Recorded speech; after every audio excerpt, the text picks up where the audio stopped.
Welcome to the official YouTube channel for the Colin Cowherd podcast. Go on, hit the subscribe button. There you go, right down there. If you want to be among the first to hear my weekly takes, NFL, college football, more, right there. So my first take was, of all the young quarterbacks, Bo Nix looked exactly like I thought Bo Nix was going to look like. And the Broncos quarterback out of Auburn and Oregon, because he had so many college starts, you kind of know what he is. And what I think the Drew Brees comp because of Sean Payton feels kind of accurate. He's certainly right now more mobile than Drew Brees was at the end of his career. But my take on Bo Nix was, that's exactly what Sean had texted me. That's exactly what I saw in college. No big surprises. You're a former scout. What'd you see?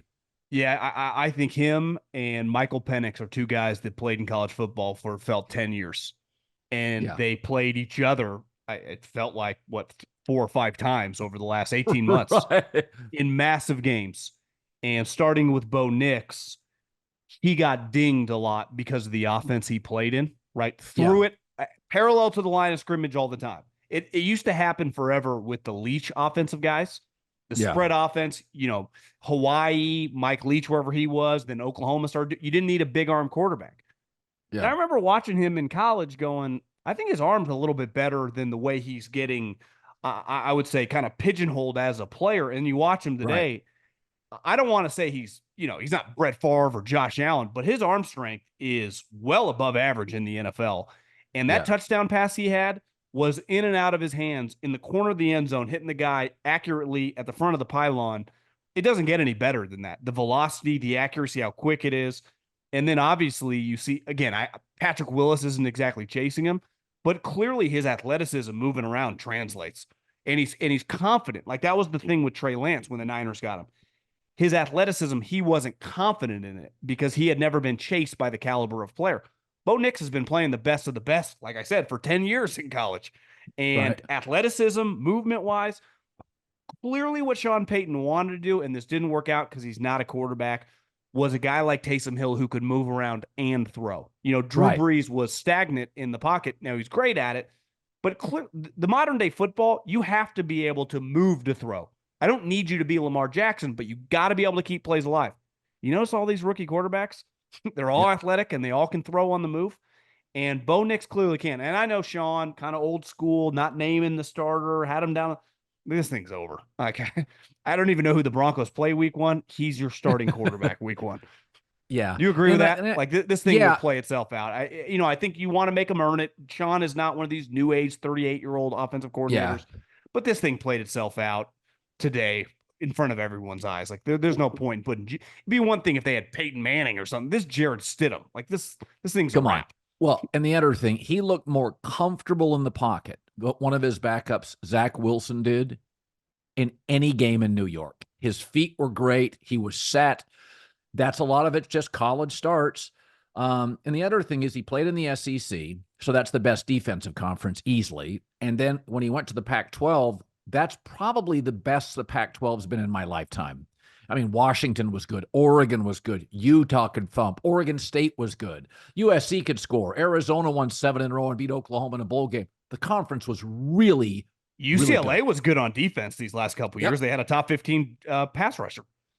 So Bo Nix, you say, oh, we went to the Pac-12. No, this Pac-12, Arizona basketball school reeled off 7 straight and beat Oklahoma in a bowl game. It was a real Oregon State was really good at the end of the year. It's like, guys, this. And, the other thing about Bo, when I watched him twice, I saw him play Washington, Oregon in person.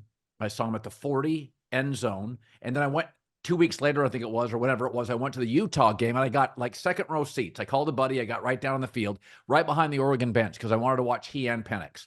And he's more cut than you think. He's ripped and he is really verbal on the sideline. Dad's a coach. And then I met him in person for about an hour, 40-minute interview before and after the show. I was just blown away by him. And then I got a couple early texts from Sean Payton, and I was like, this kid's really working. And the other thing about him is there is something to be said about seeing the field. We've always said this with Zach Wilson and Justin Fields. They just don't see it. It just takes a beat too long.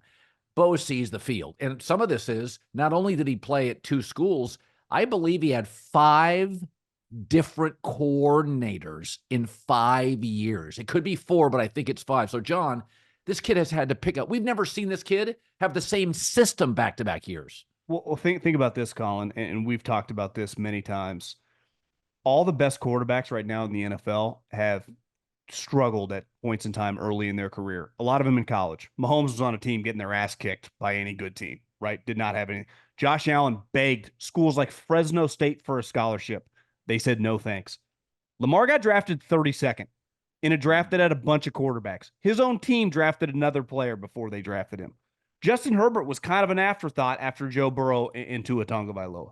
So you look at this class, Bo Nix got beat up bad when he was in the SEC and had to transfer, and clearly it changed his career, right? So you see a lot of these guys, Caleb is one guy that had a lot of success, but I think this class is full of guys that had to struggle, and he, to me, is at the top of the list. Him and Penix, had to transfer, were not viewed as first-round picks by any means at the time they transferred, and really had to earn it. And both those two guys, Bo was awesome. In college, obviously, statistically, he was incredible. Now, it's a little inflated the way people play. It's why that any coach will tell you, okay, he throws a bunch, parallel to the line of scrimmage. When I evaluate him, we don't watch those passes. I think Sean said that. I cut those out, and we evaluate everything past the line of scrimmage, the timing, the rhythm, the accuracy.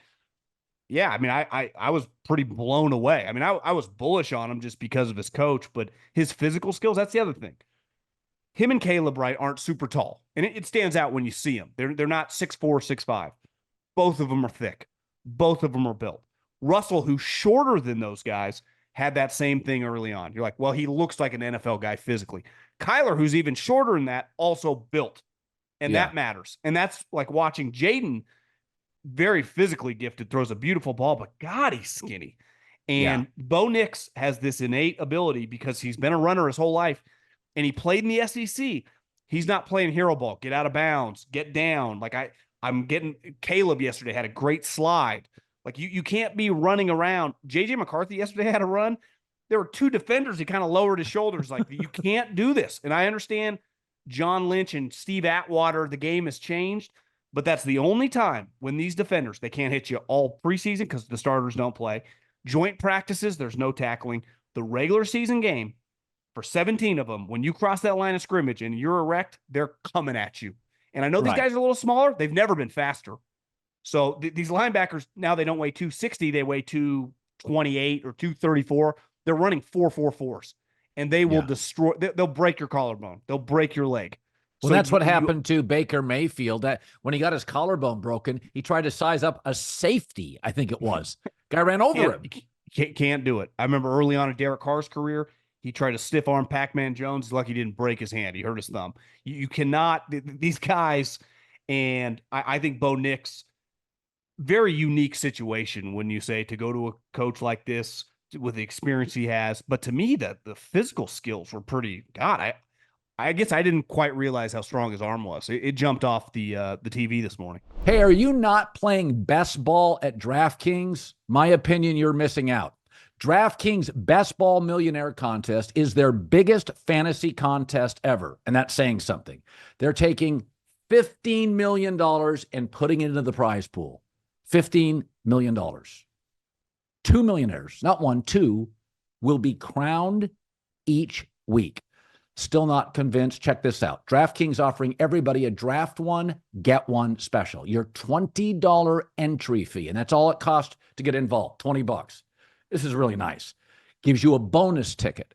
Get in on the best ball action. Download the DraftKings app. Takes 90 seconds. Use the code Colin, COLIN. All customers who enter the NFL Best Ball $15 million millionaire contest get a bonus ticket and get a shot at being crowned one of 2 millionaires. Only on DraftKings. So the other guy you mentioned, JJ McCarthy, so you were a little surprised by Bo Nix's arm strength. JJ, I always thought he moved. I thought he was a little quicker when I watched him this weekend than I thought he was in college. Not that I didn't think he was athletic. He threw a pick. It's sideline. It's Jack Jones, good player for the Raiders, quick kid, All-American, underachieved in his college career, but he's actually super talented. No, he can play. He gets in trouble, but he can play. Yeah, he can really play. So there's no big deal with that. But I thought, Darnold will start, but I thought JJ, you know what I noticed with JJ McCarthy? He looked super confident. He just felt like, because I kept wondering, like, he kind of was a handoff guy for a lot of the big games at Michigan. He made 1 or 2 big throws every game. He came out with a ton of confidence. And this goes to something I think we both said before the draft. Whoever Minnesota drafted at quarterback had, after maybe Caleb, the greatest chance to succeed. We all know situational football matters. I mean, if you get a McVay, a Peyton, it matters. When I watched him play, I watched the young quarterback who had an offensive coach, the tall Sean McVay, Kevin O'Connell in his ear. He looked like he played with more confidence and kind of bravado with the Vikings than he did at Michigan. At Michigan, he was a little tempered. It was almost like, hey, if we just don't turn it over, we're beating everybody. He was making plays. He was moving around for the Vikings. One thing I really try to watch, the preseason games in the second half can be unwatchable. Luckily, This group of quarterbacks, there's like 6 of them. Like, you're just like, I want to see what these top 12 quarterbacks look like. He stepped up in the pocket and was very calm, which was like, that is a trait that every team looks for always. There was one pass that he completed over the middle where a defender was basically unblocked and took him out, and he didn't hesitate. And listen, Michigan was built. I think they had, 5 of their offensive linemen got drafted for sure. It might have been 6. Obviously, Jim Harbaugh wants to run the ball. That's what he's going to do. He's going to ask his quarterback, especially in college, a little something different. Andrew Luck was not asked to do what he did in college in the pros, right? He started throwing it all over the place. To me, he loved that kid, though. And Jim Harbaugh doesn't love you if you're not a tough guy. So to me, like, Jim knows his toughness, and that was on full display. But like you said, the movement, the accuracy, to me, the pocket presence, I think what's tough, and I'm rooting for Sam Darnold too, but when they drafted Patrick Mahomes, Alex had some equity with the fans and the franchise, right? He helped Andy resurrect the team. They were going to the playoffs. He had been solid. Obviously, they needed better, but like, I think when you have a bridge quarterback in a situation like this, it better start fast, because the fans are going to be like, what are we waiting for? Like, we got Jefferson. I would imagine Addison gets suspended a couple games, but whenever he's back, you got an offensive head coach. We got a star tackle. Like, let's just get this thing going. And preseason's different than regular season, the game plan. I get it. But like, his physical skills, where he's coming from, like you said, his confidence, his bravado, and his pocket work. That's usually something like, hey, we got to calm this guy down. He's jittery. It happens to a lot of backups when starters get hurt, right, in the regular season. You're like, this guy's overwhelmed. It didn't seem like he's scared. Think of the defense this kid's been going up against for 2 years. Yeah. It's an NFL defense, NFL coordinator. Right. So he's comfortable.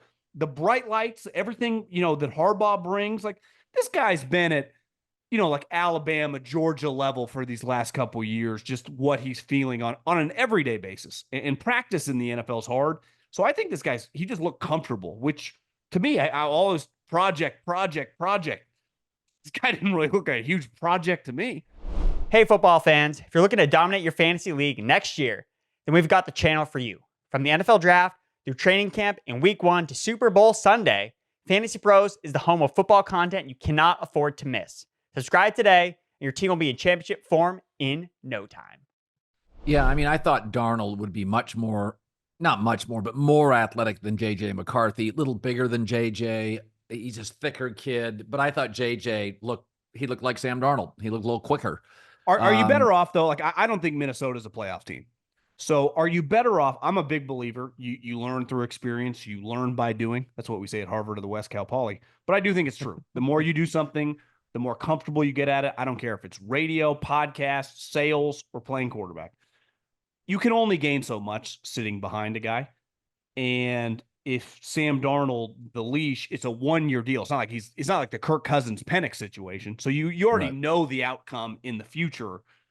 I think this is a weird spot because obviously a coach, this is the NFL. Everyone's trying to win this. No one tanks early, maybe in December. But I wonder if they'll have second thoughts. Obviously, I think Sam's going to get the start immediately. But if it's a little rocky, don't you want to get this guy a lot of experience? Especially he knows the plays. He looks comfortable. Like, these reps will only help him. the next couple of years when you try to build around his rookie contract. So I've always rooted for Sam Darnold, like you have a soft spot for him. But like, if I was a Vikings fan, I'd be like, what the hell are we waiting for? Well, listen, I'm in good company. Kyle Shanahan likes Darnold. Kevin O'Connell likes Darnold. All I think my at this guys point, in he's the probably league. an elite backup. Yeah, I kind of feel like Sam's in the class of is he the best backup in the league now? Really, Yeah. seriously, like that's like a real thing. Like you're going to play. I think my take would be you give it to Sam for a couple of weeks, but once you go to JJ, there's no going back. So I think Kevin will probably That's say, true. I was thinking as I watched him, Kevin's probably thinking, wow, they're closer than I thought. But again, some of it could be health. Like your takeaway is, what are the matchups? What's the health of the O-line? But my thing, you're not going to go back if you start JJ. So I think he just kind of looked. I think it's much closer than I thought going in. But and if last year, what's ironic is last year they had to make a trade for Josh Dobbs. They may have two guys that can play right now. And I think Jason McIntyre said this the other day. He picked him for the playoffs. I said this: if they finish fourth, that is the best fourth place team in a decade in the league. That team's got dudes offensively everywhere. That's a good offense. I think it would be pretty, if they made the playoffs, that'd be it'd be one of the better coaching jobs in recent memory, given the division. I mean, the Lions are stacked. Did you see the touchdown pass Jordan Love? Looked like he hasn't missed a beat from last year. That team's going to be good. And let's face it, Caleb is such an upgrade from what they had, and they were a 7-8-ish win team last year. So you go, they're going to be better this year. That division, like you said, you could finish fourth, win 6 games and be like, we're better than every team that's kind of in our range by a wide margin.